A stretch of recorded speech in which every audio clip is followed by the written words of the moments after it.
He has taught a course on genetics and human origins with Dr. Lisa Cavalli-Sforza, Director of the Human Genome Diversity Project, and a course on epidemics, evolution, and ethics with Dr. Burj Bloomberg, who received the Nobel Prize for discovery of the hepatitis B virus. Since 1998, he has been a member of the Chemical and Biological Warfare Working Group at the Center for International Security and Cooperation and has worked with NASA on projects in astrobiology. He currently serves on the President's Council on Bioethics. Please join me now in welcoming Dr. William Hurlbut, who will speak to us this afternoon on biotechnology and the new paradigm of medicine.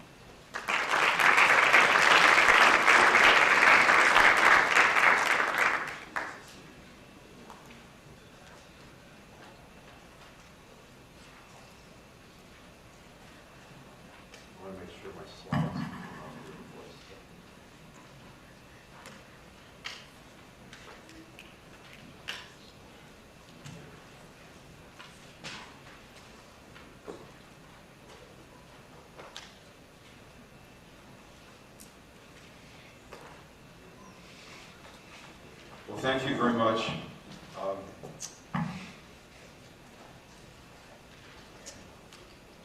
What I want to do is, having not been here, I apologize for not being here yesterday. I was at another conference, very nice conference in Palm Springs, California. So given the fact that I haven't heard what's going on, I didn't know quite what to prepare. So I've probably prepared something that's a little broad and a little vague, but on the other hand, that won't hurt anything because we can take time now and step back and ponder the larger picture. So the theme of this conference is very interesting, the renewed and almost pathological preoccupation with health. In fact, that's just a code word for something much broader. Human beings have always dreamed of something more than health. Unless by health, of course, we mean, going back to its etymological root, something more like wholeness or fullness of being. And by that, human beings mean fully empowered, open-ended images of human appetite and ambition, let's face it. So what I want to do is step back and ponder a little bit what all this might mean, this encounter here at the beginning of a new millennium, of the new powers of biotechnology and the ancient heritage of human desire. I want to step back and think about the mystery of matter and meaning, the significance of our moment in the motions of the history of life itself, and the broader process of unfolding life forms, their continuity and their creative newness, their stability of form, and their change and extension. Broader process of freedom unfolding from what we largely consider determined matter. The new powers of biotechnology are the culmination of the unfolding of 4 billion years of ever-expanding freedom in the realm of life. We are the special generation that's encountering these new possibilities and powers. And with it's coming a new paradigm, not just for medicine, but for all of our sense of who we are as human beings. With that, new challenges and new opportunities. Old and enduring problems. And by the way, I would add to the provocative list of 5 characteristics of bioethics given a few minutes ago, I would add, on top of his last one, which was bioethics is new, I would add that bioethics is old. It deals with very old, enduring problems and questions. Most fundamentally, for your purposes, and I saw many of you put up your hands that you want to be physicians, most fundamentally, how is medicine to be practiced? How is it to be grounded, guided, and governed by more ancient and enduring images of the source and significance of the natural world and of our special human place within it? As future physicians, You need to have a sense of what these powers that you will hold in your hands are all about, because you're going to be special representatives of our species. You're going to be given a special sense of place and honor. Your opinions are going to matter. So I would invite you to enter into a reflection. These deep, deep questions that this era of ours is provoking and unfolding. 50 years ago, Aldous Huxley, anticipating the transformations of human life through advances in biology as the final and most searching revolution, asserted that this really revolutionary revolution is to be achieved not in the external world, but in the souls and flesh of human beings. Today, with the new powers of biomedical technology, we're on the early edge, and just the early edge, of that radical revision of human existence that Huxley anticipated. We're experiencing its immediate practical dilemmas, but more significantly, more profoundly, its challenges to our understanding of the human person and our place within the natural order. So we must ask ourselves, in the most profound sense, what is human place and human purpose? So there we are, floating in that great celestial darkness. What an awesome array we're part of. If we stand back and look at the earth and our place within the cosmos, we are immediately struck by what an extraordinary reality we're part of. You know what I'd like to do if there's somebody who has control of this? Let's turn the lights down. That way, if you guys are just sort of tired after lunch, you can take a little nap. For those of you who are attentive, you can feel the images a little more strongly.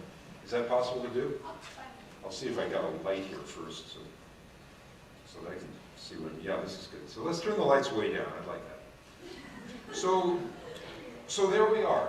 Consider how human existence is located between infinities, between the infinitely large and the infinitely small, the vast realms of cosmic space and the tiniest subatomic particles. Each of us, fashioned in the silence of the womb from the most minute molecules, atomic assemblies 1/1,000,000th of a hair's width, forming proteins, membranes, organelles, cells forming organs and organ systems, a fantastic symphony of process that each one of us unfolded from. And all this played out on this small stage of the Earth within a universe so vast that the number of stars actually exceeds the number of grains of sand on all the beaches of the world. There are 200, can you get the lights down? You can turn them virtually off as far as I'm concerned. There are 200 billion stars in our galaxy alone, stretching 1,000,000 trillion miles, spiraling through space. And there are 100 billion galaxies as large. Galaxies and galaxy clusters in an almost unimaginable array. And now cosmologists are saying that our universe may be just one bubble in a larger froth of universes. And consider not just how we're located between infinitely large and infinitely small, but consider how we're located between the infinities of time, the very fast and the very slow. Yeah, that's fine. The frenzied dance of atoms colliding 1,000,000,000 times a second. Enzymes that convert substrate at 1,000,000 a minute. Nerves and nerve networks, synapses of such millisecond speed as to integrate 100 trillion neuronal connections in a fantastic behind-the-scenes choreography that makes possible the thought and movement of real-time life experienced at the level of human perception.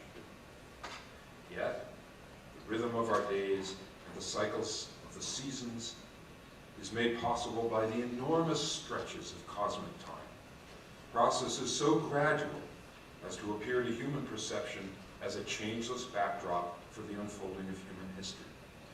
The ancient Earth, prepared through thousands of years of geologic upheaval, revolving around our slowly aging sun, which itself circles once in 300 million years around the center of our galaxy, which spirals through billions of years in the outrush of the expanding universe. Human life, fragilely balanced, is situated between the tiniest microseconds and the enormous eons of cosmic time. And consider one further set of infinities, if you will, how we're located within the infinite range of the possible. If the forces that hold the atomic nucleus together were only a few % stronger or weaker, the diversity of elements could not exist. If our sun were just slightly more luminous, life could not have emerged on the Earth. Think of the absolutely amazing sequence of events that allowed the increasing complexity of evolving life forms. It's as though this universe had us in mind from its origins. Physicist Joel Primack says of the basic laws of physics, he says, this appears to be the only set of principles and conditions that could produce conscious life. All of these circumstances of size and time and fragile unfolding complexity converging to make possible the emergence of human existence. And what is obvious through the study of biology is that as the universe has unfolded, human life has been formed and fashioned by the forces of the earth and intricately interwoven with the whole physical and biological world. We're like a hand made to fit an existing glove. The forces of nature have defined our lives and formed our being. From the earth, we draw forth our human place and human purpose. Indeed, this is the meaning of the very word human, from the Latin root, from the same root of earth or soil. We are indeed the creatures of the earth. So try for a moment to imagine the morning of the world, where we lived in intimate unity with the earth, where our lives and their meaning were embedded in the forces that shaped our being, guided, nourished, and constrained by the very earth that formed us.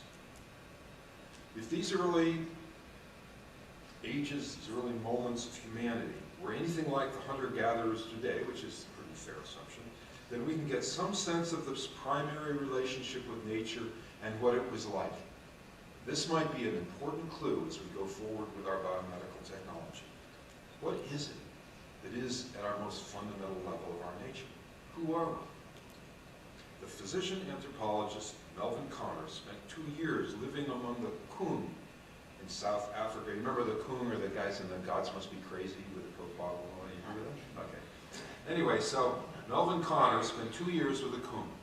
And this is what he wrote after this. This was in the 60s when everybody was saying, back to nature, you know, that's what we need to do, abandon all this technology and be natural creatures. Well, this is what he wrote. The Kung are frequently ill. Their physical complaints cannot be lost on any anthropologist who spends more than a few days among them. They suffer from endemic, subclinical infectious disease processes, from malaria to gastrointestinal infections to tuberculosis and many others. The Kung appear to escape the diseases of civilization, ulcers and high blood pressure, for instance, but there are plenty of other diseases they do not escape. And then he goes on and he says, the Kung are not satisfied with their lot.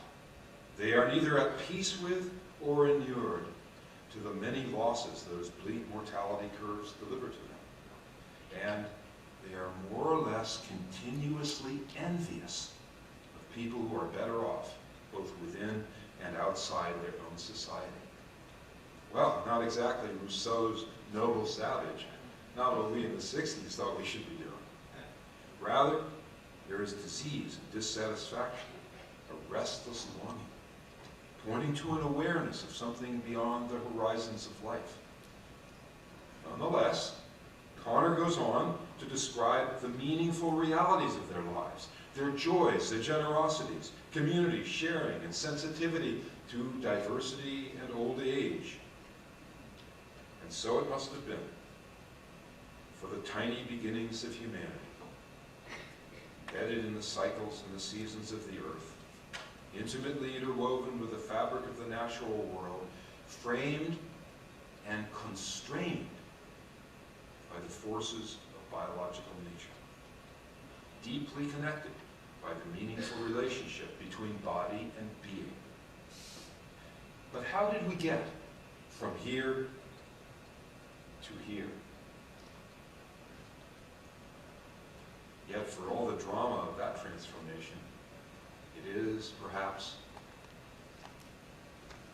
not as significant as the leap from here to here. Because this represents not a transformation of the external world, but of our very selves. Now, consider this technology, and I know you've heard about this in sessions already, so I won't go into it too deeply, but this is an 8-cell embryo created by in vitro fertilization before implantation into the womb of its prospective mother. This screening process, PGD, was performed in September 1992. That makes it ancient history by the current pace of biotechnology. This led to the successful delivery of the first healthy baby from this technology. At the time, one commentator described this as, quote, an early glitch on the radar screen of the 21st century. Well, here we are in the 21st century. This procedure opened a small doorway into a vast realm of medical manipulation, technological intervention at the most basic level of human life. It represents not just a starting point for the radical revision of our physical process, but also, perhaps more radically, a revision in our sense of who we are, and for us in this room, a sense of what the proper role of the physician may be. At least it opens that question. Now, let me just quickly go through it. I think you all know what's going on here. Basically, they use hormonal treatments to induce maturation of an unusually large number of eggs, 12 or 15 or so. They fertilize them. Oh, they use a sonogram to locate them. They go in with a needle aspiration through the back of the vaginal cavity. They stick a needle right through there and they suck out the eggs. They then put them in petri dishes and they fertilize them with sperm. They incubate them in the laboratory 3 to 4 days to the 8-cell stage. Single cells removed, others will grow in and compensate. And then the cell's DNA, which weighs just 6 billionths of a gram, is extracted and amplified to get a large enough sample for genetic analysis.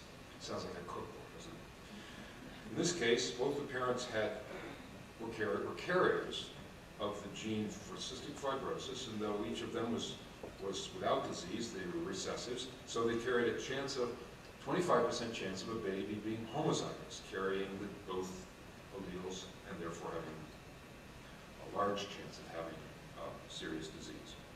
Now, certainly one can sympathize with the parent's desire to have a healthy child, but this procedure clearly raises fundamental questions concerning the idea of quality controls. Who should decide? What criteria? And is the making of such decisions a proper role for medicine? Who gets to decide? Francis Collins, who you know he's head of the Human Genome Project, he discovered the gene for cystic fibrosis before he was made the director of the Human Genome Project, and I've known Francis for many years. And years ago I asked him, have you ever taken care, he was a practicing clinician, and taken care, he not only discovered the gene for CF, but he was also taking care of the patients. And I said to him, Francis, have you ever taken care of a patient with cystic fibrosis who said that they wished they'd never been born? He said he had not. And by the way, you might be interested to know, I have a former student from my classes at Stanford who now works in the Stanford Genetic Counseling Center. And I've often wondered, what does she tell people who come in? Oh, it's a neutral decision, and there she is. She knows she's there. What does she think? Well, what do you think? What do you think? I mean, pre-implantation genetic selection, where's the stopping point? Several thousand diseases and disorders with known single gene causes are already being tested for. Will we filter out only serious and untreatable diseases, or will we go on to unattractive and socially undesirable conditions as well? Where does this all head? Deafness, dwarfism, dyslexia? How many of you guys have dyslexia? My kids do. I think I do. Oh, okay. You'd have been, you never gotten implanted if we'd known. So who decides? I mean, it's a challenging question. You've probably been through all this session already, so I won't dwell on it. But you know, it's going to be really challenging. And where do we stop? Proclivities, tendencies to mental disease, dimensions of intelligence, possibly sexual orientation. And what is the role for parental preference and selections for neutral things, but desirable things like height, eye color, basic personality profile. The Nobel laureate Walter Gilbert has said that by the year 2010, he expects every newborn child to go home with a CD with their whole genetic profile on it. But recent studies suggest that we don't need that, first of all, and that for $1,000 in the near future, you're going to be able to go home with that before 2010. But you don't need that. All you need is a little chip. I'll show you one of those little chips. Well, it maybe 300,000 to 400,000 specific alleles, you can cover 99% of what's medically salient for $100. And what does that do? What are the parents going to do? What are they going to decide? How are they going to even think through this stuff? Somebody's called this micro-eugenics, the one-at-a-time decision by the parents of what they want in terms of offspring. And others speak of this as toxic knowledge, kind of knowing more than you wanted to know and having decide about more than you wanted to decide. But think of some of the practical implications of this. What parameters will we discern? How about just sex selection? You may think, well, who would do that?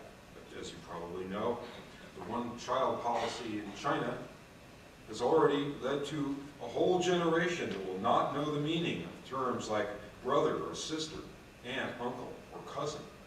Preference for male children has resulted in a differential male to female birth rate of 5 to 4 in China. Think what that means. You know, that's not back there, that's not a problem they faced back there in that hunter-gatherer tribe. There was probably a fairly reasonable proportion of males and females. What's that going to lead to in China? Surely increased prostitution, probably increased social disruption from unmarried males. They're a bad equation in a society. Maybe imperialism. Maybe a spread of disease because of sexual promiscuity, many males using one female. So what is going to happen? And what ramifications will that have for the whole world? These are problems medicine is creating. So what is it? It's a lot more than just seeking the perfect child. It has what they call externalities, impacts, go way beyond what we anticipate. In India, where there's similar cultural bias for males, they have so-called fertility clinics. I've seen them. In these fertility clinics all through the rural areas, 99% of the abortions are female babies. I've really been wondering when females are going to stand up and understand how bad all this was. And a similar danger may apply to the United States, but in a more subtle way. A survey done quite a few years ago now showed that 1% of Americans indeed favored gender selection abortion. 6% said it'd be okay to abort a fetus carrying genes for Alzheimer's disease. You know, mind you and that was after 65, expressed after. Most people in history didn't even live to be 65, so now we're saying it's not worth living if after 65 you're sick. But 11% in that survey, 11% said that they would favor prenatal screening followed by abortion if the baby were shown to have a proclivity toward obesity. Problems associated with genetic screening will be the first great ethical dilemma resulting from the sequencing and analysis of the human genome, long before any prospects for altering individual fates or engineering human evolution will have the capacity to screen, select, quantify, calibrate, and control human genetic variation. Having such information about our genetic endowments may lead to destructive preoccupation and worry, intolerance, social discrimination. Already it seems like it may be possible to select for some parameters of educational potential proclivities for antisocial behavior. So what values will guide us as we consider these preemptive medical interventions during gestation or prejudicial selections, and so forth? These are calling us to the most fundamental questions of human existence. What is human purpose? What rights individuals have in these deep matters? Think about it. Think about your own lives. How do you want to deal with issues of serious suffering that are offered up to you, both as physicians and as parents? Or how do you want to deal with opportunities for being better than best? Consider this. This is an ad in the Stanford Daily. It's already about 5 years old, so you all know about this, but this was low volume ad here, it was only $50,000. Now we have one in the Stanford Daily for $150,000. But see what the criteria are: 5, 10, and 1,400 on the SATs, and no major family medical problems. When this ad was first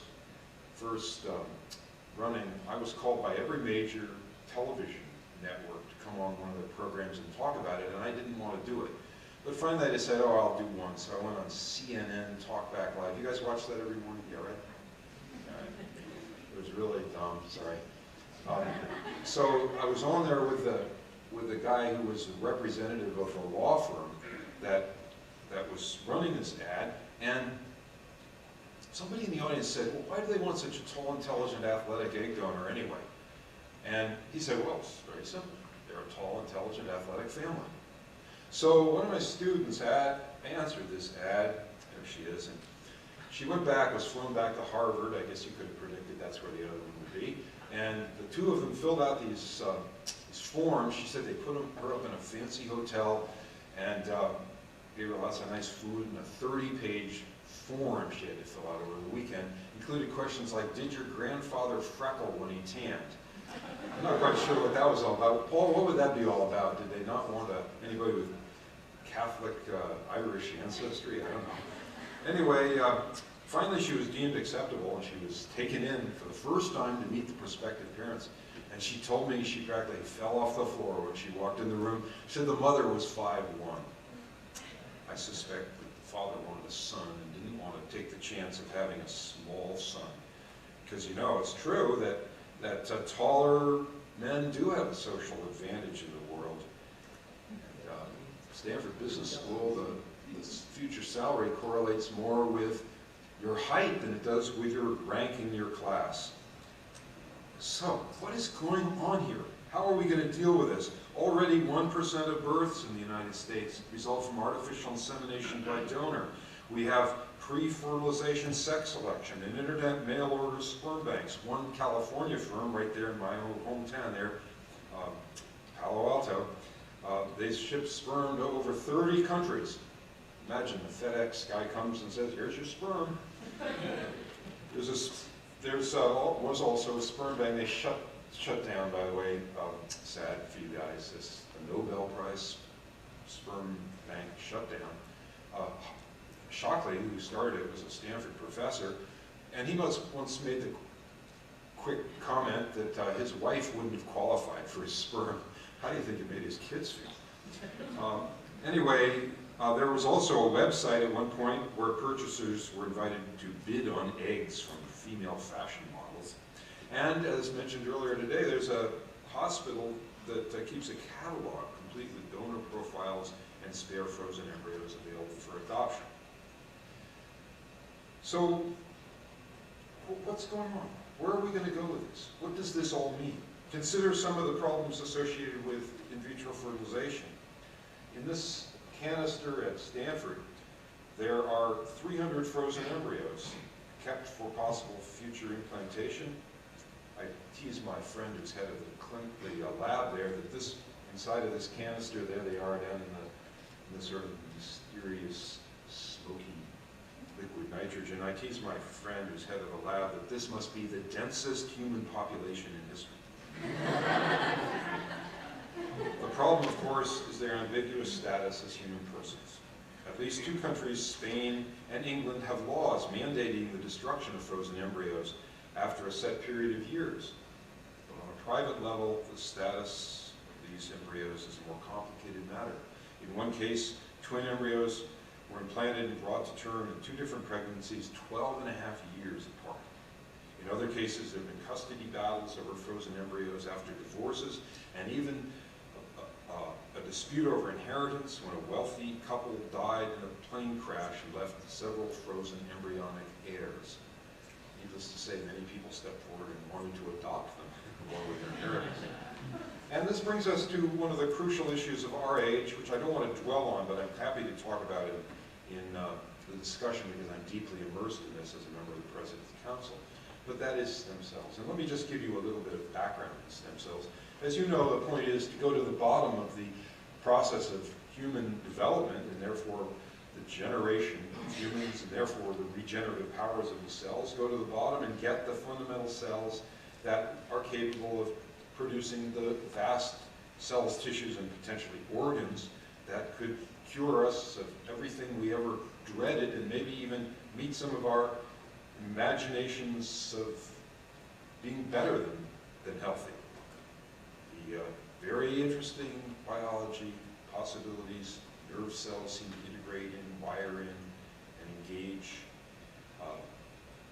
Heart cells may regenerate myocardium infarcted areas. Combined with fetal surgery, we might be able to implant cells even beyond the normal constitution to produce superior development of organs. As you all know, the brain, for example, is limited by its capacity to fit through the pelvic cavity at birth. Some people might say, well, we could do better now that we've got the cells and powers. I kind of doubt it, but who knows? Well, what's the problem here? Clearly the problem is where you get the cells more than any problem first, because this involves the strange question of, well, what is human life? When is it human? And when is it a matter of moral worth, moral protection? There's an 8-cell embryo in the sharp tip of a pin. This is the unfolding in continuity. It sounds like a cliche, but it's a profound truth. You all started as a single embryo. Well, this all came to the fore because Dolly the sheep was born. It was clear that if you could get a sheep that was identical, you could get an embryo that carried the identical genotype and therefore potentially could produce not just a living child, which most people immediately found abhorrent, although one couple offered $500,000 to the Raelians to clone their and they thought resurrect their deceased infant daughter who they tragic, sorrowfully missed, but they did manage to have the foresight to save some cells from the body of that child and believe that the Raelians might bring her back to being. A very foolish idea scientifically, of course. But most people rejected that, but they did think that, well, embryonic life is small. It's like a resource. It's like a power. They had forgotten completely about the whole ancient tradition concerning infant sacrifice and the engagement of these powers in a holy and moral way. But this seems so clean and technological, so powerful. And then faced with the desires, not just health, but beyond health, why shouldn't we? After all, we have abortion for no reasons given up to 6 months. So they raised up fairly kind of abstruse arguments, like there's no differentiation until 14 days, you can still twin and you aren't implanted, and things like this. Well, it turns out all those arguments were totally wrong, scientifically. This shows you that there's asymmetric division of the cells from the beginning, therefore there is differentiation of cells. We knew, obviously, that there had to be stem cells in the body because you had to renew your blood supply, your skin supply.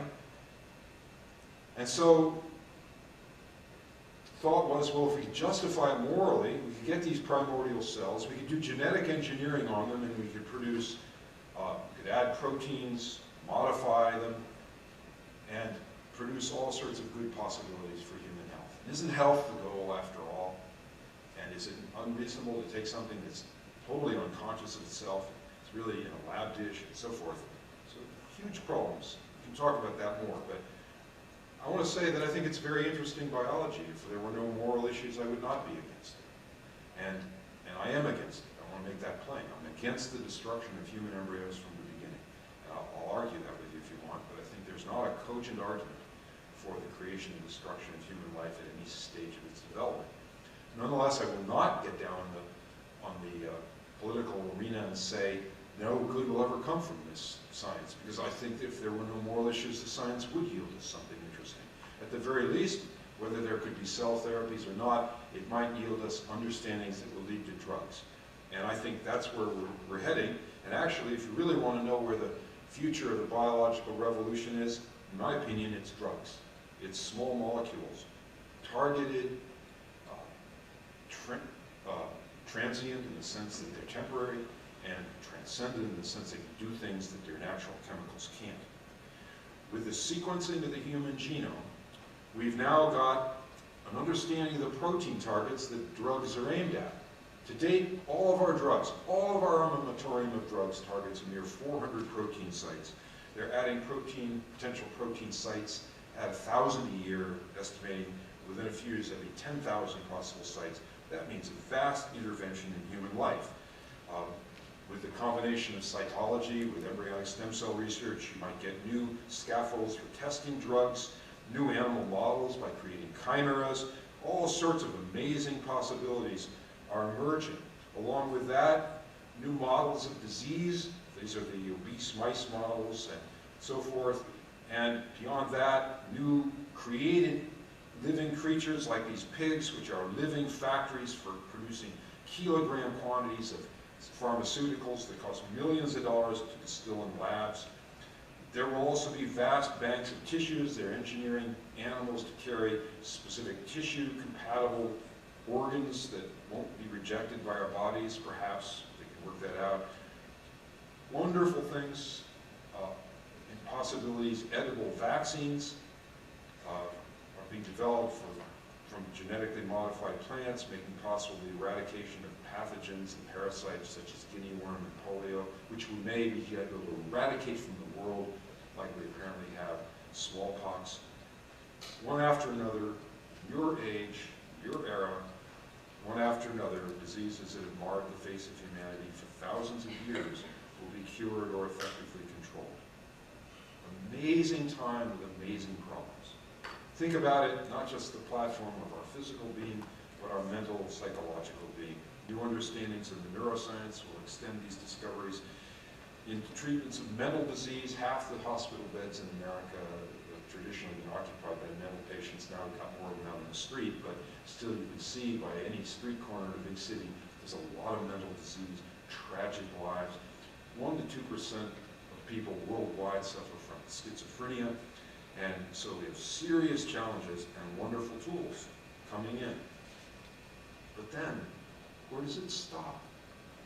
Like with the question of embryonic stem cells. Does it breed problems as well as possibilities? Think about it. Neuroscience, where does it stop? What about the uses of those tools to enhance normal cognitive function? What possibilities may arise? Notwithstanding their many potential benefits, these technologies are greatly altering our relationship with the natural world, our social realities, and our sense of personal identity and destiny. Along with our new powers, a new meaning of medicine is emerging, and with it, a dramatic transformation in our understanding of human place and human purpose. And that's what I really want to talk about. All this has been prologue to what I really want to say, and that is that you who are entering into medicine need to take seriously the new paradigm of medicine. You need to understand better what is coming and its challenges. These new powers of biomedical technology, this change in the use of our scientific knowledge, is already building along the gradient of our appetites and ambitions, our open aspirations. It's not like this is just about the noble pursuit of traditional medicine. We're already using medicine along the gradient of our appetites, ambitions, and open aspirations. Slowly but steadily, our technology is eroding the boundaries and balance of natural human life and alienating us from the larger motions of our biological and spiritual significance. In other words, the meaning of our lives just might be rooted in the natural relationships that we are about to override.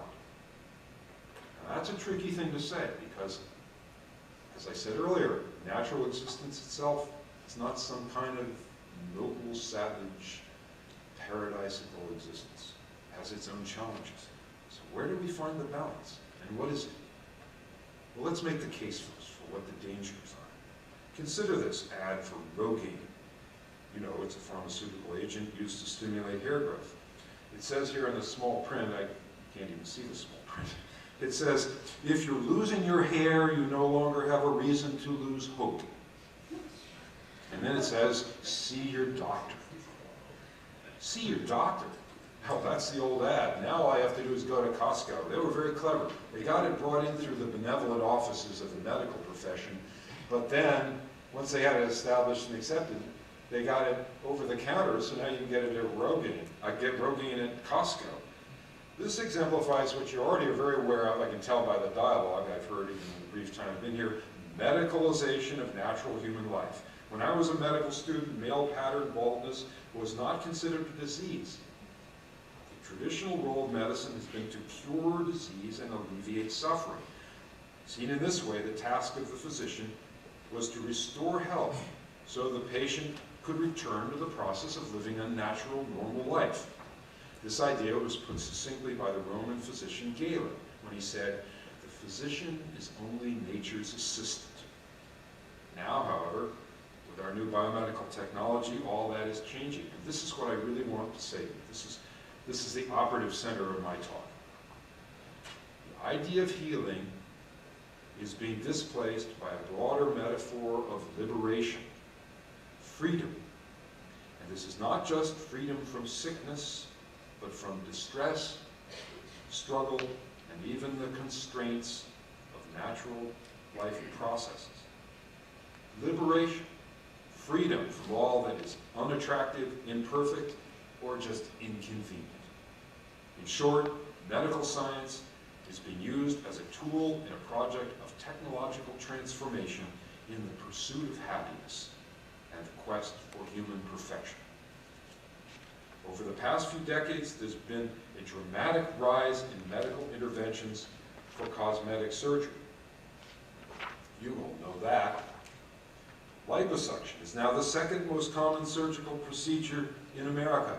What's the first? Anybody got any idea? What? Breast augmentation. Oh, that almost. Not quite, though. Abortion. Yeah. Who said that? Put your hand up. Identify. All right, abortion. You know, think about it. Abortion, too, is a sort of extension of medicine. You all know, abortion was strictly prohibited by the Hippocratic Oath. And reiterated, by the way, in the Oath of Geneva in 1948, which I can't quote it exactly, but it said something like, "I will hold human development from conception with the highest respect." What's happened? Well, it's part of the same trend. The inconveniency of pregnancy, that's part of it. And I'm not trying to underplay the tragedy.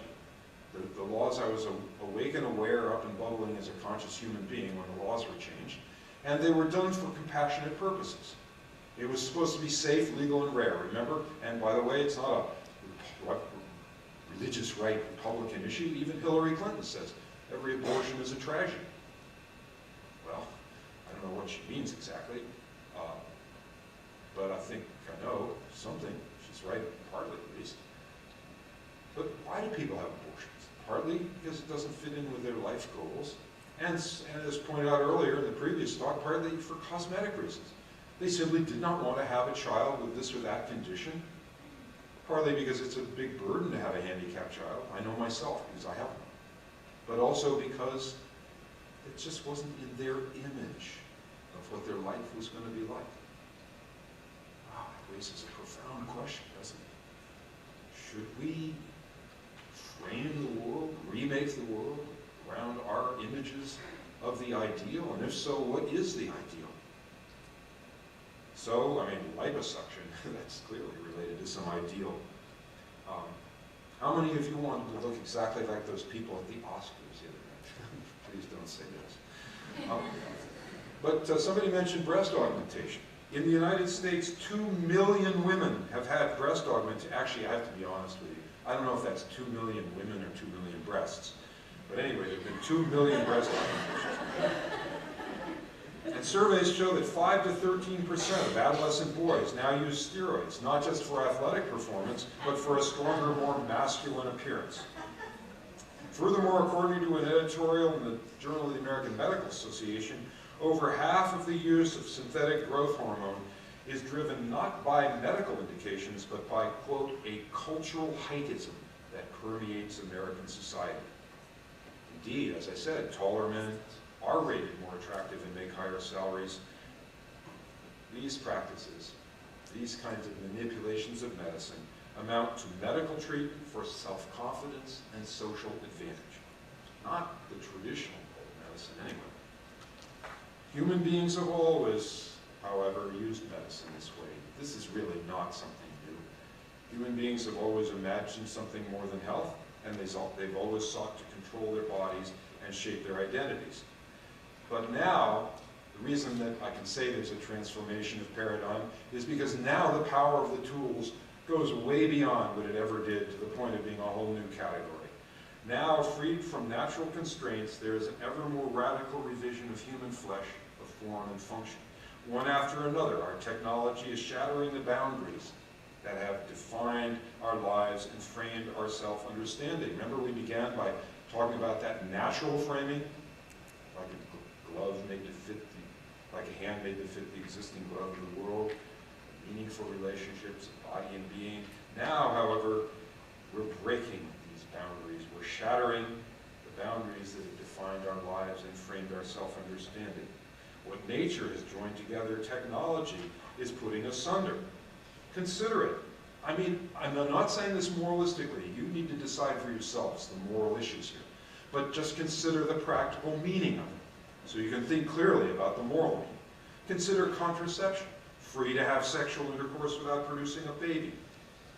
I was a medical student, I was an undergraduate student, when my colleague, my future colleague, I didn't know, but my colleague in human biology at Stanford is Carl Gerasi, who invented the birth control pill. I was a student when this came on the market, and college students thought heaven had fallen on earth. You could have sex without babies.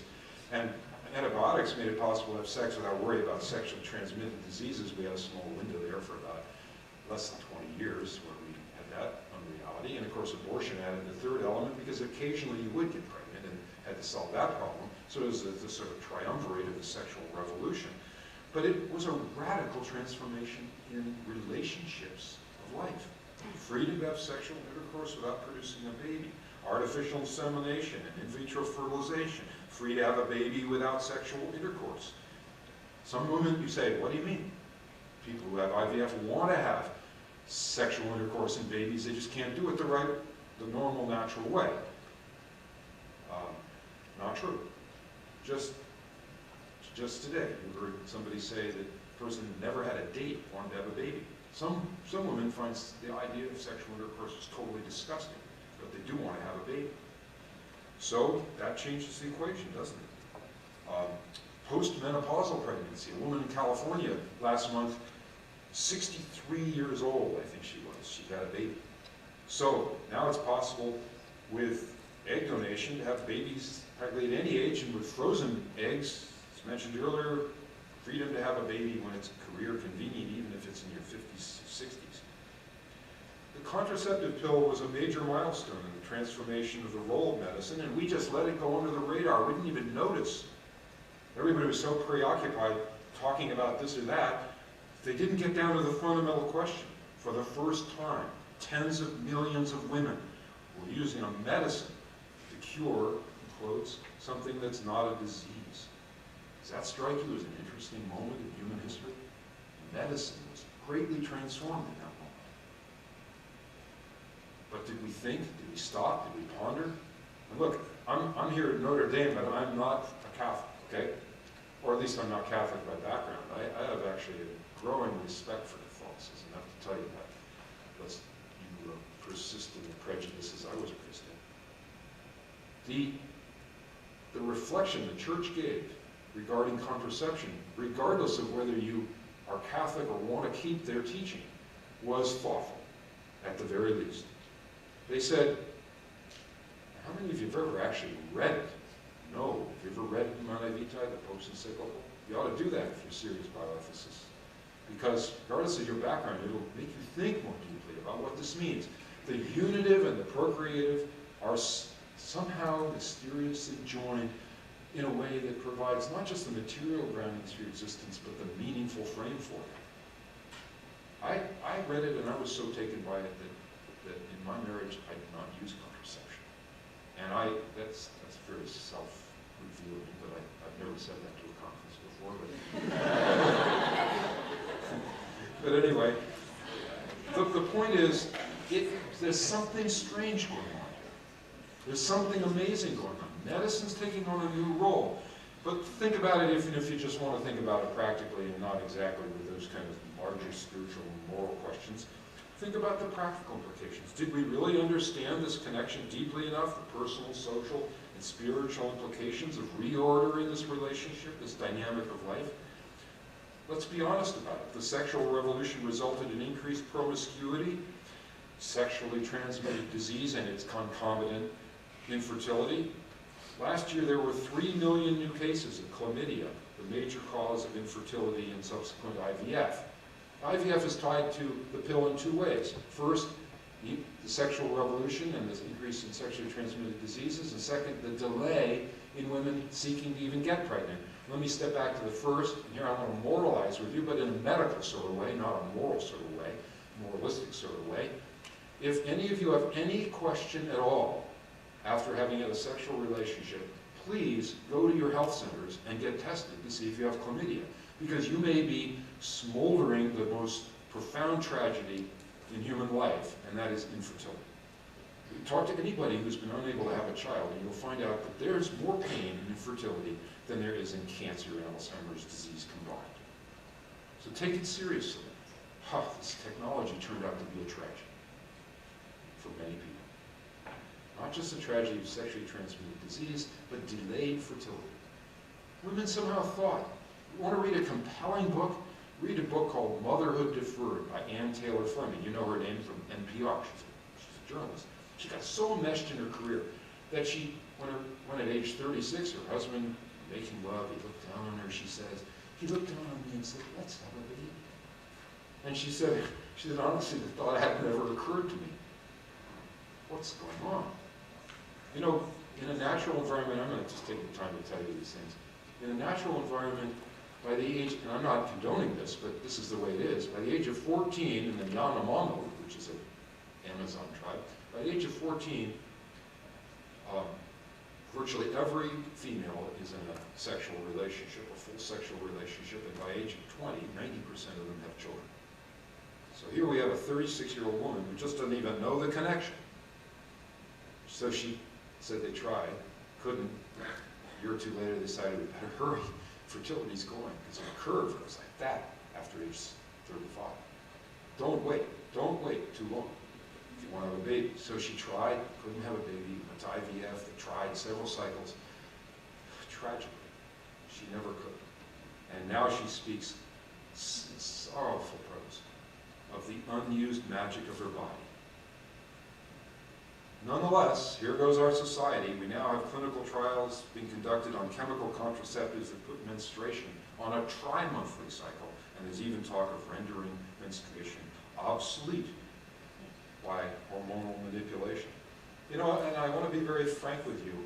Another comment on this. I talked with an infertility clinic, the lab head from the largest infertility clinic in the world, in New York City, just a few months ago, and he told me that 1/3 of their clients who were in for IVF, desperately trying to have children, said 1/3 of those clients are childless and aborted their only pregnancy.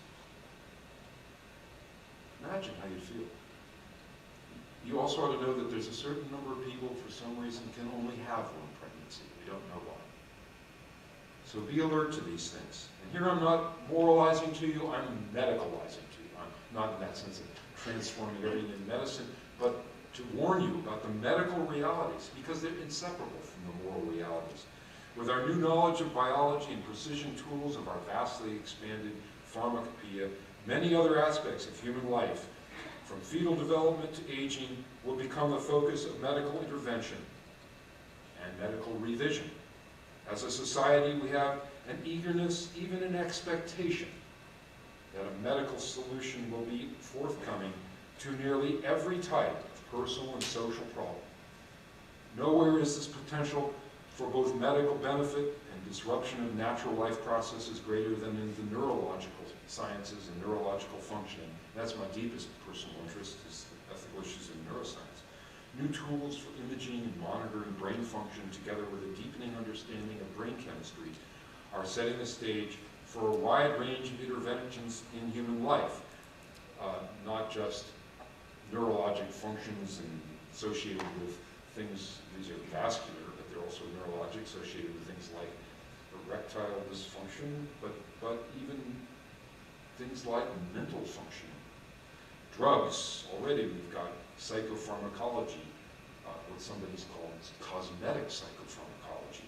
Drugs like Prozac and Paxil, designed to treat serious depression, are being used by the worried well to improve the sense of buoyancy and self-esteem. When we talked about this in the President's Council, and I would greatly recommend to you our report called Beyond Therapy. When we first talked about this, one of the thoughtful members of our council asked one of the expert witnesses or expert commentators, should we use drugs like Prozac during mourning? When our wife or husband dies, should we just take a drug so it's not so painful to think about it?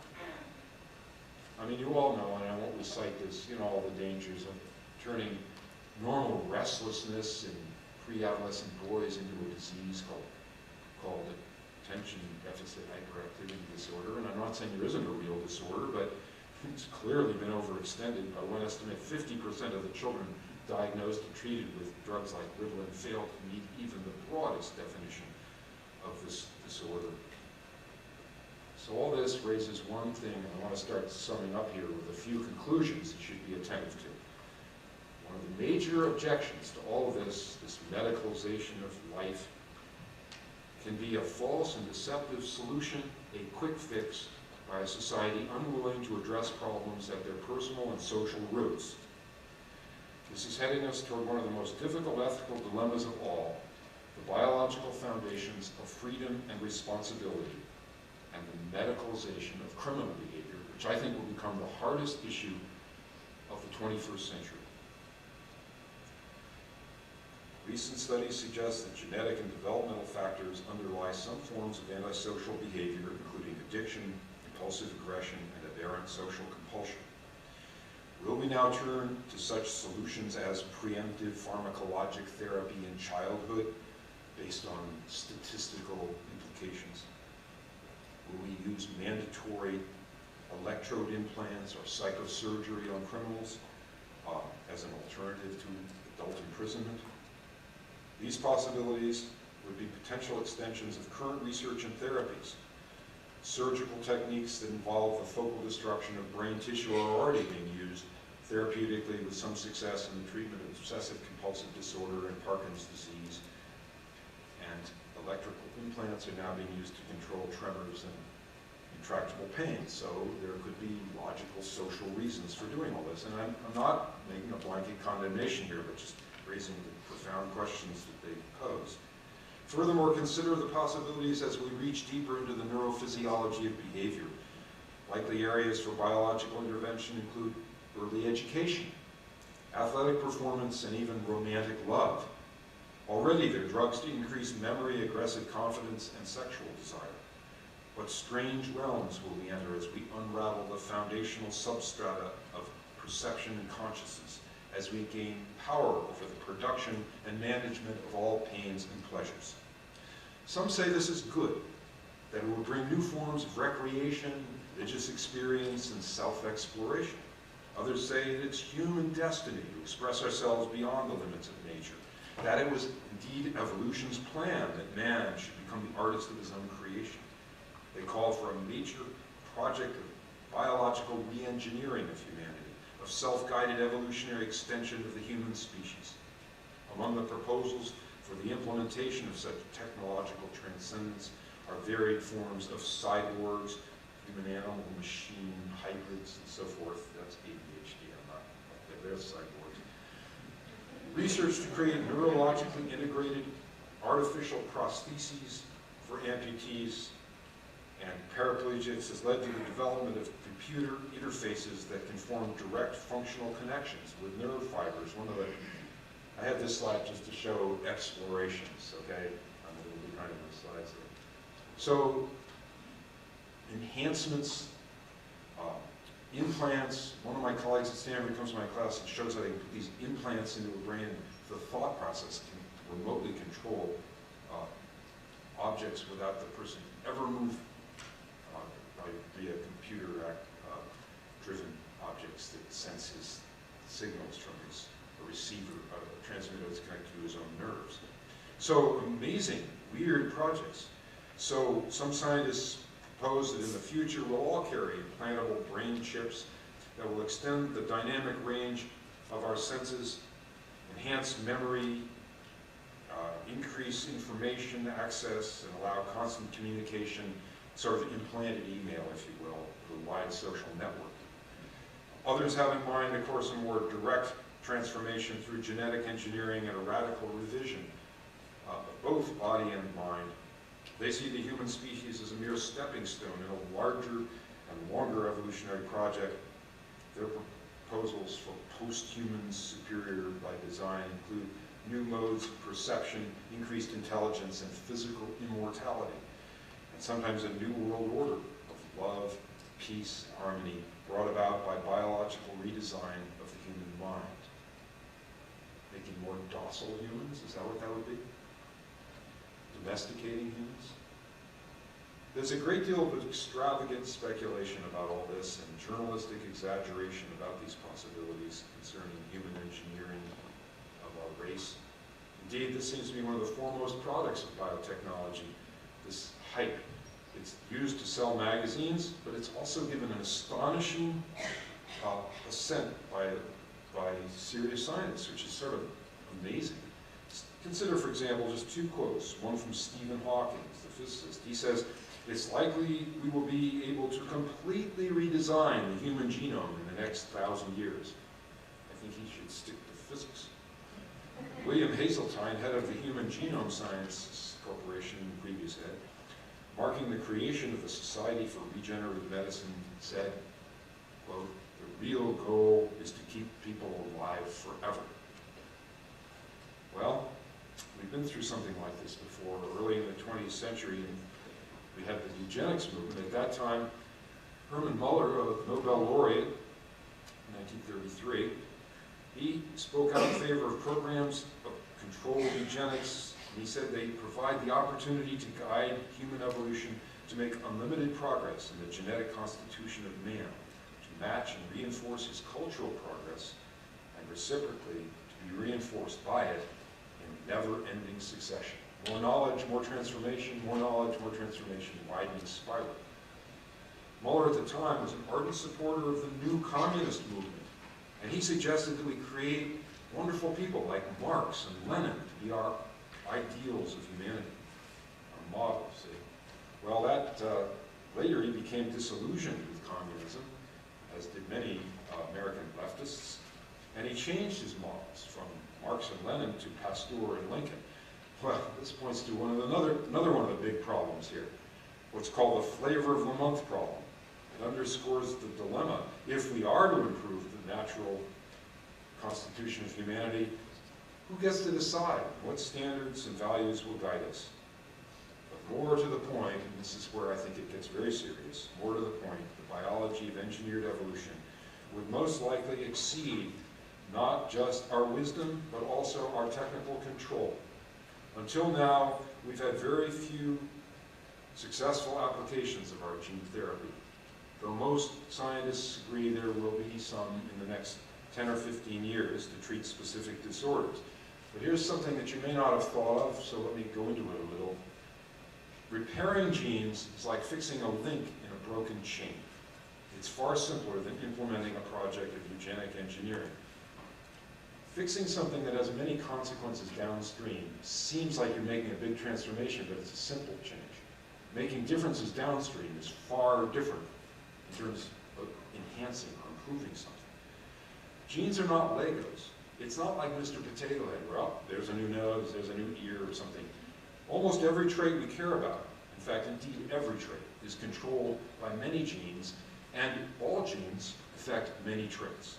So you're not going to get one thing alone, you're going to get a balance of new things, and it's very unlikely to get a perfect balance of improvement. So genes code for proteins, they in turn interact with the body, influence many traits, and notwithstanding the cover of Time magazine that I showed you a few minutes ago about the IQ gene, most of what we really care about, beauty, longevity, intelligence, and so forth, will be so complicated and so deeply influenced by developmental and environmental factors that they will be just simply beyond the reach of our biotechnology for many, many decades and maybe forever, which I have a sort of peace about that. That makes me happy to know that we are not going to have that power over our genome. One might say humanity will be protected from its own folly by the sheer complexity of the problem. But then maybe it isn't true. Maybe we could design something. And then so we have to think about it more carefully. Let me just close with a few comments about that. Harkening back to the original comments about how we came to be. Don't forget, we are the culmination of 4 billion years of field trials. We have come packed for all different kinds of weather. We're an amazing creature. We, if we include ourselves in our whole phylogenetic lineage that led to us all up through the eons of time, we've been through a lot, this phenomenon called life. Even if we could reconstruct ourselves to emphasize particular characteristics of mind or body, the diversity of our species is a benefit, not a defect. Furthermore, our overall design as a species is that of a general purpose organism. We have adapted for adaptability, not for narrow specialization. Our very strength is in the creative flexibility, freedom, and open indeterminacy of our species. These are what gives us our extraordinary capacity for comprehensive consciousness and controlling powers. Our species may already be the end of the arrow of evolution. We may already be the optimal design for the fullest functioning and flourishing of life. Indeed, it is our very strength that is now threatening us. Liberated from the immediacies of mere survival, we are opened to imagination, to the ambitions of technological transformation that could shatter the fragile balance of our physical and psychological functioning. As we did this work on the Council on Beyond Therapy, I kept thinking we could write ourselves out of our own story. I kept plaguing my colleagues, Paul McHugh will tell you this, I kept saying, we might walk ourselves right off of the stage of the drama of our deepest significance. Got a little tedious when I said that, right, Paul? But I really believe it. We have to be very attentive and careful. Even without radical revisions, the more mundane medicalizations of natural life process could disrupt the fine-tuning of our freedom and the relational dynamics of meaningful human life. That strange relationship, for example, between sexual intercourse and children. As embodied beings embedded in the ecology of the earth, we are precariously poised between a desperate flight from disease and disorder and the drives and desires of our open aspirations. But natural desires, brought up through those eons of struggle, natural desires are motivations, directions, not destinations. Placed within the constraints of nature, our positive passions are used in the service of survival and the full flourishing of life. Just to return to sexuality, our sexual desires and the pleasures associated with sex are clearly ordered to procreation. And do we really think that we can just cut, paste, do whatever we want to with these fundamental connections of life? Do we really think we can get a meaningful life by picking and choosing? Not necessarily even understanding where the tips of the fingers combine at the palm, where there's meaningful connections in life? Do you really think we can just short-circuit things, pick and choose, and do what we want with our bodies and our being? Freed from the limitations by our advancing technologies, our desires may become for us a danger. The persuasions and preoccupations to trivial immediacies, pleasures, and to pride. I think of a quote from Bob Dylan, who's I think a pretty thoughtful voice in our society. Yes, it's not his most poetic line, but he said, "Man is opposed to fair play. He wants it all, and he wants it his way." We should each personally take that seriously. As we replace landscape with machinescape, we're severed from the necessities and self-evident truths of our natural life. The testimony of transcendent significance within the natural drama of human existence, the drama of love and death, is increasingly replaced by a sense of futility or triviality. The original radiance and vitality of the cosmos, its order and beauty, are obscured by the conviction, increasingly, that all of living nature is mere matter and information to be reshuffled and reassigned for projects of the human will. On every front, from egg donation to obesity to aging, we set in motion an ever-escalating imperative of perfection, a technological standard that displaces the natural with an artificial ideal. Even our children become not our progeny, but our products. Torn between arrogance and anxious striving, we all know we feel both of those in ourselves, arrogance and anxious striving, we get caught up in a self-sustained conflict of conscience, fueled by a shifting valence of vulnerability and vanity. And we all know we have both of those in us. Shifting valence of vulnerability and vanity, of insecurity and intolerance.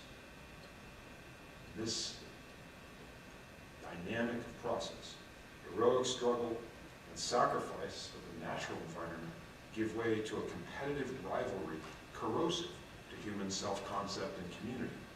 And love gives way to the lust of luxury. It's been said there is no cure for luxury, and that luxury is a disease that we have that kills other people. Indeed, the United Nations reports that 30,000 children under the age of 5 die every day from starvation and diseases related to malnutrition. So the question I pose to you, will we now turn and use the great powers of our advancing biotechnology and the powers of your professional training in the pursuit of vanity? Will we all become its victims? My thoughts keep coming back to little St. Francis, and here I'm going to join with Deidre, and I'm going to speak from my position as a Christian. My thoughts keep coming back to little St. Francis, and here again I will be a little autobiographical. My first child was born a week after I graduated from medical school. She was perfectly normal, but they made a terrible mistake in the delivery, and she went without oxygen. They didn't get her heart beating for 9 minutes. It's amazing she even lived. And I was the 12th member of my family to graduate from Stanford. And I knew, even before she was pulled out of the womb with a cesarean section, I knew since there was no heartbeat, she wasn't going to go to Stanford. And I remember that morning driving home from the hospital and thinking to myself, I hope there are people in the world like St. Francis, people who will give unconditional love. Perhaps no man ever walked the world with a greater joy for the beauty of life. He's well known for his appreciation of natural order and his communion with the creatures, but what's lesser known is the story of his courageous self-surrender, his willing abnegation of his privileged life of prosperity, health, and pleasure.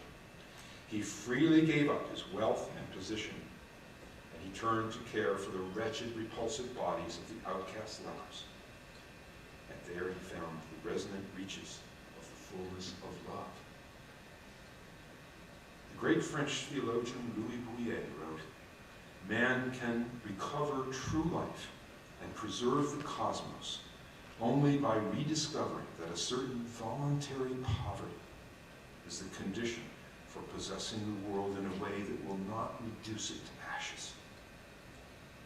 It's an irony of history that the word humility shares, like I said earlier, with the word human, the root of earth or soil. Humility, human, and earth. Brought forth from the earth between infinities. We are the creatures of the earth, and we should be humble within it. What great good lies ahead with our advancing biotechnology. You as physicians will carry that good out, but you have to carry it with wisdom. received with reverence, and used in the spirit of humility and love, these extraordinary powers may become instruments of praise for the glory of God.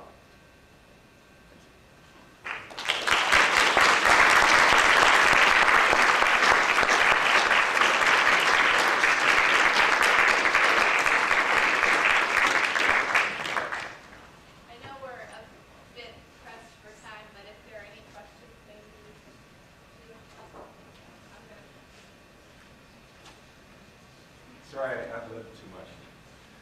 That's fine. Questions?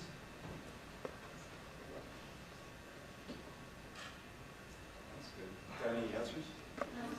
Hi, I'm Marta Floyd from Northwestern University, and thank you very much, but I found your talk very enriching, and I'm not trying to necessarily spark a debate, but I'd like you to offer your reflection on the position that or just the notion or the belief that the knowledge that we produce, because it is, naturally produced, it is a product of our own beings, then how we can separate that knowledge from,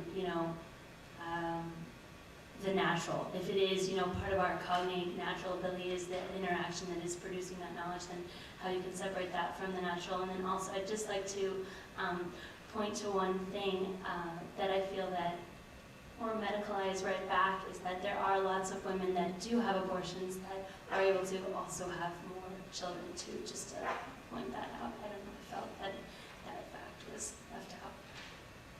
Yeah, to the latter point, I certainly didn't mean to imply that having an Okay, yeah. abortion leaves a woman infertile. There are some concerns about that, but I really wasn't trying to even moralize about abortion and saying those things. I just wanted to point out to you what I, in my experience, feel the medical profession is neglectful in pointing out these difficult connections. I personally am against abortion. I just couldn't participate in abortion. I'm a physician, and I feel like that's in keeping with the enduring traditions of our society and of our profession.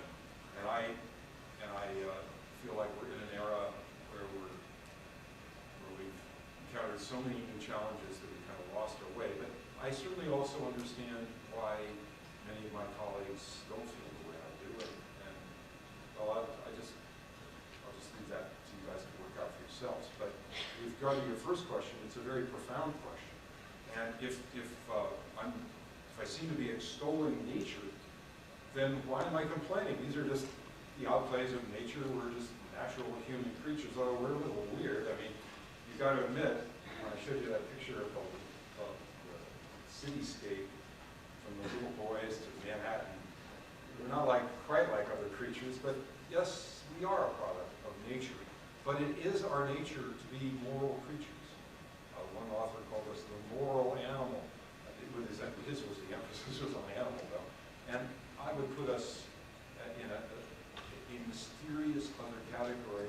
I believe that while we have identifiable continuities and share huge territory of common biology with other creatures, I would say that human beings are as different from other animals as animals are from plants.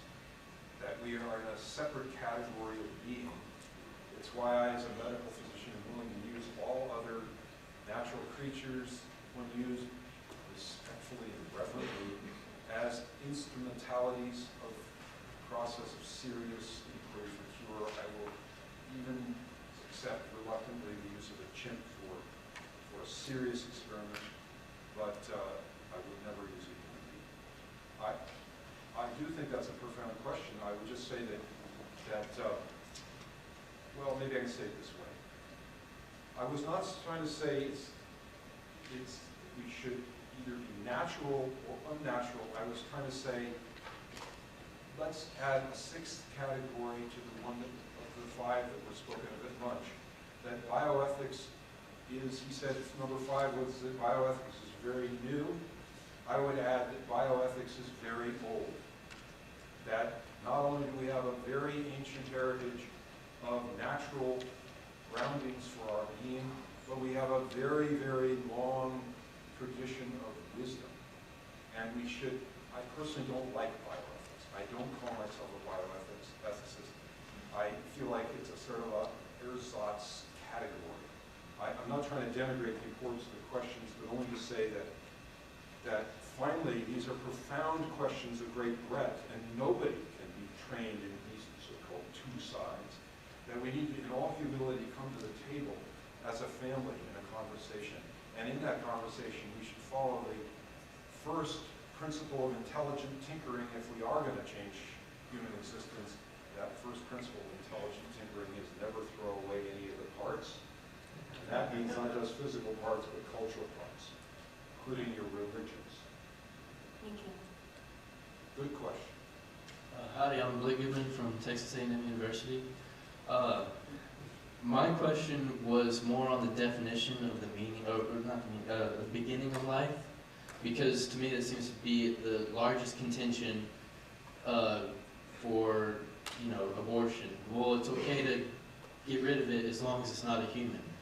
Well, a lot of people today, or not a lot, but there seems to be two running definitions. Beginning of conception, or at the moment of independence and coherence, like it can exist independently of the mother, or it is capable of thought, something like that. Now, I believe in conception because I feel, it's a brand new, completely unique genetic code, if nothing else, based on pure science. I was just wondering if there's some kind of standardized definition of the beginning of life. Well, there again, a very profound question. I would just slightly correct you on your comments about abortion. The principle of abortion is given in our nation on a different principle than that there isn't a human being present. I had lunch with Chief Justice Rehnquist a couple of years ago. We got to talking about the grounding of Roe versus Wade, and I'll tell you, he visibly stiffened. He brought it up, but as he talked about it, he visibly stiffened because he felt like the foundations in law were so flimsy. But the basis of the right, so-called right to abortion or legal option of abortion is based not on the idea that there's not a living organism in the womb, living human organism, but the right of privacy of the woman. And that means that she had a right not to be encumbered by the alien presence in her being, if you want to see it that way. He didn't agree with the principle constitutionally, but that's the principle. Now, one of the tragedies of our current environment is a very dangerous moment in human history, I think, because however we may have decided Roe versus Wade, we did separate it off from an institutional endorsement. We in the United States, as a federal level, have never endorsed or supported abortion, nor any research that involves the creation, destruction, or even endangerment of human embryos. There's a big debate about this after IVF came online, and the Congress decided we would not support this. We won't even support the off-site destruction of the embryo and bringing the embryonic stem cells back, at least to this point, although there are laws pending to allow that. The point is this: we never have, as a civilization, gotten down to the hard question that you're asking. We've never gone down and defined human life for its moral value. Now, I completely agree with you. Human life is a continuity from fertilization to natural death. The line that's going on in the public arena on this is unconscionable, in my opinion. My medical dictionary defines the embryo as the human organism from fertilization to the end of the 8th week. I'll put my entire professional life on the line. That is a human organism. Now, how one thinks about that morally is another question. I don't find the arguments, and I sweated over this as a member of the President's Council, because they didn't come in with a prejudice on this. I was not a political appointee. I didn't have enough of a record for them to do that. No one in the White House asked me how I voted. I did volunteer that I was not very political, and I would vote for anybody who was against telemarketing. but I didn't have my mind made up on the embryo question. But as I thought about it, I realized that there had to be some principle of continuity in life, that somehow or another it seemed like Aristotle had solved that great dilemma that Heraclitus and Parmenides had fought about. How can something both change and remain itself? There had to be a principle that it's possible for something to have an enduring nature. And that's finally where I came down on the issue. But we need to do a lot more thinking about that collectively if we're going to both go forward with a strong principle foundation and also allow good medical progress. And I just want to mention, because I may not get another chance, I put forward a proposal on the President's Council called Altered Nuclear Transfer. You can find it on Google. It's all one word, alterednucleartransfer.com. And you can see the proposal I put forward, which makes a fine distinction, discernment between what I think is a justifiable grounds for moral value and that which is just organic trajectory and not the human life and process. Essentially, it involves the use of the cloning technologies, SCNT, but with an alteration such that what is produced is never from the very moment of its creation, establishment, ever buried in sufficient conditions, material foundations to produce an integrated organism, and therefore no embryo. Essentially, it produces an inner cell mass tissue culture. So I think there are ways to go forward. We need to employ both creative science and constructive refinement of our philosophical categories, and we can do it. We can have, I mean, it doesn't make sense that we can't have both positive science and enduring protection of human life. Thank you. Unfortunately, since we're running quite behind schedule, this is going to have to be the last question for the session. Hi, I'm Christina Holstrom from Notre Dame. Please correct me if I'm wrong, but with my limited knowledge of stem cells, it seems to me, from what I've heard, that we've had more success actually manipulating and controlling pluripotent adult stem cells than the embryonic. Yet, the media is so focused, thanks to a lot of high-profile motivation, on the embryonic. Do you think that with increasing trends towards medicalization and then naturalization, creating these two poles, are we overlooking the answers? And how would you propose to kind of combat that? Yeah, well, that certainly happens in human life. You guys all know the term monoculture. It's when you sow a field with one kind of seed. It's very dangerous because as soon as there's a predator, the whole field's wiped out. Well, we are suffering from cultural monoculture in our current scientific society, and it involves prejudices. And one of those prejudices is to ignore and even suppress the findings with adult stem cells. However, let me say something that I think is a corrective on that statement, and that is that adult stem cells are indeed very interesting. They are easier to control. They behave better after all. They're adults. They've been educated. They aren't these sort of new fellows that need to learn how to behave themselves. But I don't think it's a fair comment. First of all, there are no established pluripotent lines of adult stem cells. There's conjecture that there are such. It's just not been established. And until it is, there will always be an argument made that there are these true embryonic type stem cells produced. Just three corrective comments on that. Adult stem cells are easier to control and use, but also they are the low-hanging fruit in this very difficult and long process. We've sequenced the human genome, we're studying proteomics, now we're on to developmental biology. It's just the first of many controversies we're going to have to confront when we define with clarity and precision the moral boundaries of humanity. When we do that, we'll be able to employ the powers of all of this science. I personally think embryonic stem cell research is very interesting and will offer us things like the partial trajectories of knitting together the organism.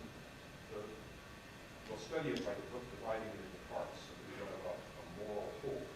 But by studying that, we will learn a lot, very important things. And I favor research in embryonic stem cell research if we can get the cells in a moral way. And I think we all would. The truth is, we put our feet on the Plymouth Rock, we have a whole continent to explore, and no one should shut down any science that they don't have to, except for very positive moral reasons. And I think also, let me add, that nuclear transfer procedures could provide an interesting tool, and I also believe that technologically we will eventually be able to produce eggs in quantities. It's scary, but I think we'll produce enough human eggs we never have to superovulate a single woman. And I've been very clear in my statements in the President's Council, I don't favor a single woman being superovulated for my project. So you're right, and I think there's a little bit of meaning to it all. I think we should all hope that embryonic stem cell research can go forward, but only within a moral frame, and that frame was set very strong foundation for the whole future of the study of developmental biology, because that's where the future is coming down on us. Good. Well, those are great questions. Thank you very much.